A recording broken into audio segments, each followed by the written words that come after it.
So, I'm certainly not a fan of Riley Finn, despite my channel name, but I don't think he's the terrible boyfriend he's hailed to be by the Buffy fandom. He absolutely has his issues, the same way Buffy does. But isn't it funny how we side with Buffy in this conflict?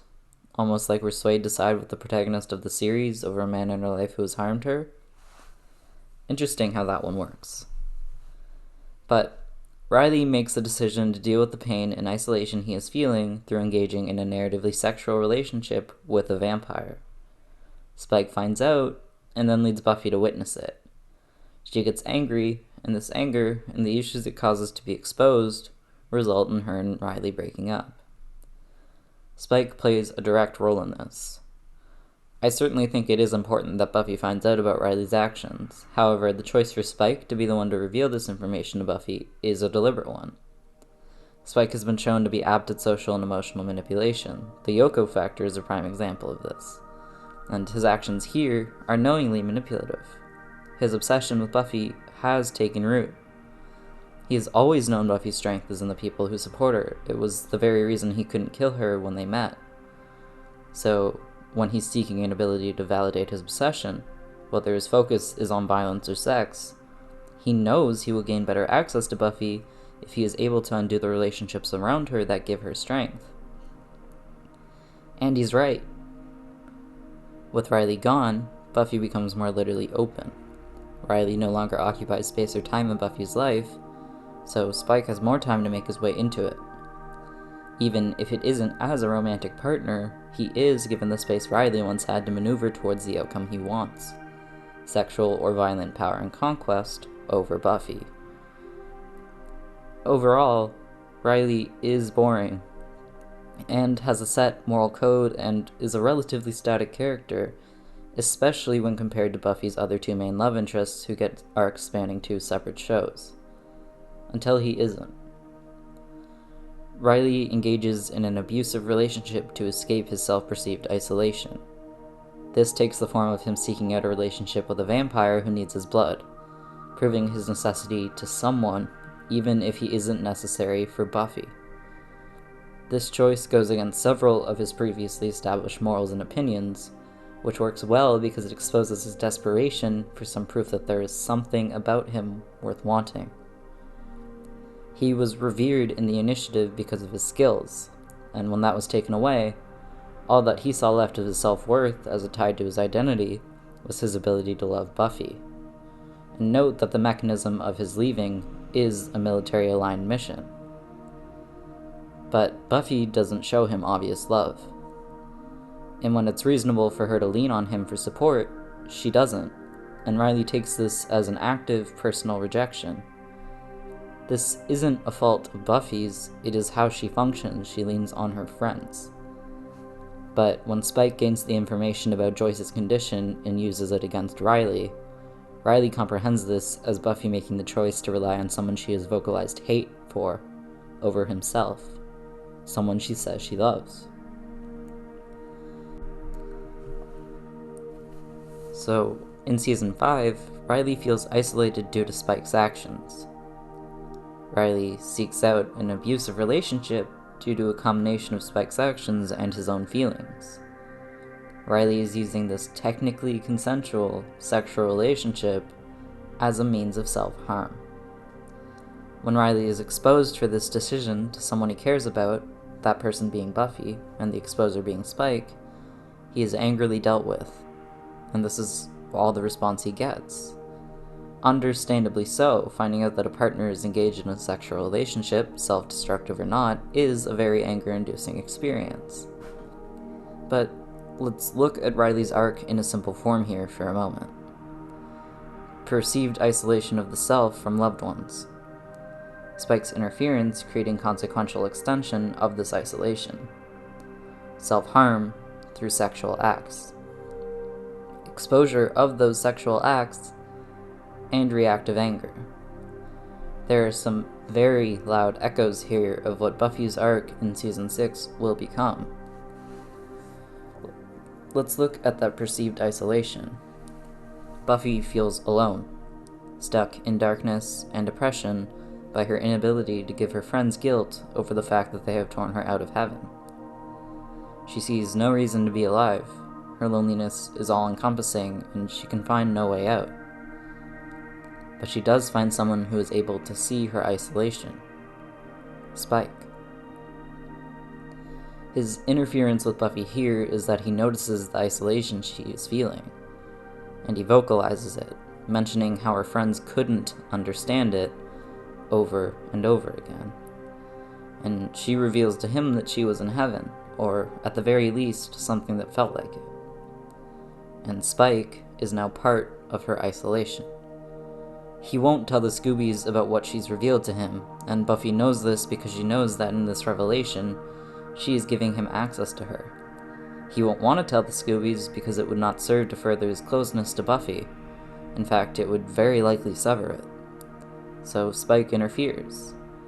He sees the darkness Buffy feels, and he welcomes her into her isolation, fully, reminding her that she belongs there, since none of her friends truly want to, or can, understand what she is going through.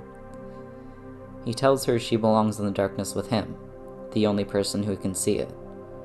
This only furthers Buffy's isolation, and it changes it from perceived to literal and actual isolation from her friends.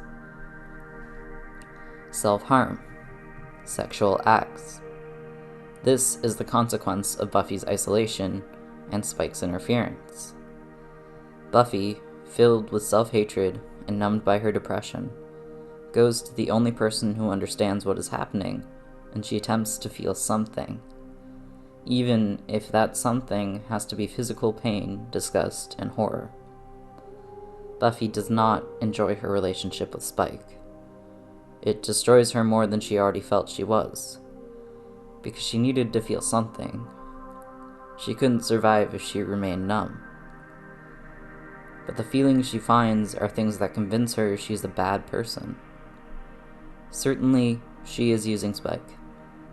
But after years of being manipulated by him to be convinced to sleep with him, it works. She self-destructs, but she does so by fulfilling what Spike has wanted for the past season, at the very least. And it still doesn't help. And she's stuck in a cycle of self-hatred and disgust that leads to her choosing numbness, which leads to her choosing to sleep with Spike over and over again. But then something happens. Riley comes back. This is the exposure and anger. Riley, who she punished for exactly what she is currently doing. We know Buffy believes she is wrong. She believes she is deserving of punishment, and we know that from her conversation with Tara in Dead Things. It seems very likely that once Riley finds out about her relationship with Spike, that she believes he should and will punish her for it, the way that she punished him for his choices. And Riley does act angrily initially. It's Spike that his first love is sleeping with. Spike is an evil vampire, and Riley knows this because he worked for the people who put the chip that keeps him from being a murderer in his head. Riley also knew that Spike was obsessed with Buffy before he left. And Riley is in Sunnydale for a mission including an unknown suspect that Spike could, and turns out, to be. Riley has significant reason to be angry. Maybe not quite the same way as Buffy had in Season 5, but his anger is certainly valid and understandable. And this is where the paths of their narratives change. When Riley was met with anger after his exposure, it resulted in him needing to leave and to change himself. But for Buffy, she already knows this anger is deserved. And she believes she's a terrible person, so most people should be angry at her. It wouldn't inspire anything within her except more guilt and disgust and self-hatred if Riley expressed his anger. But Riley turns the tables on her. He forgives her. For something he doesn't need to forgive her for. Something maybe he shouldn't even forgive her for because it's not his role. But he does. And in that action, and that kindness he offers her, he reminds Buffy that she can do bad things.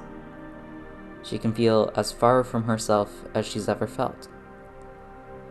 But she's still the strong and beautiful and good person that she has always been.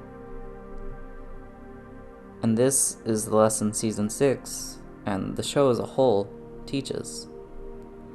We are complicated, and we mess up, and we make horrible and occasionally abusive choices. We do bad things, but that does not make us inherently bad, or unworthy of love, or incapable of reparation. It makes us human. And if the characters can give each other kindness and forgiveness, then maybe we can give that to ourselves when our actions mirror theirs. And this lesson, this kindness that Riley offers Buffy, is exactly what Riley himself needed when Buffy was pointed to him in the arms of a vampire who was sexually abusing him when he just needed to feel something. And that is how he knows Buffy doesn't need to be told what she's doing is wrong when she is in an extremely similar situation. He offers her kindness. He does so when Buffy thinks she doesn't deserve it, and it changes Buffy and her self-perception for the better. She is absolutely still in pain, and she certainly still contains self-hatred, but she does not have to remain in a system that perpetrates that. And she tries to pay Riley's kindness forward to Spike. She tries to end their relationship built on abuse with an act of kindness. She is soft and explanatory, and she addresses him like the man he prefers instead of the monster he is. And she attempts to move on with kindness.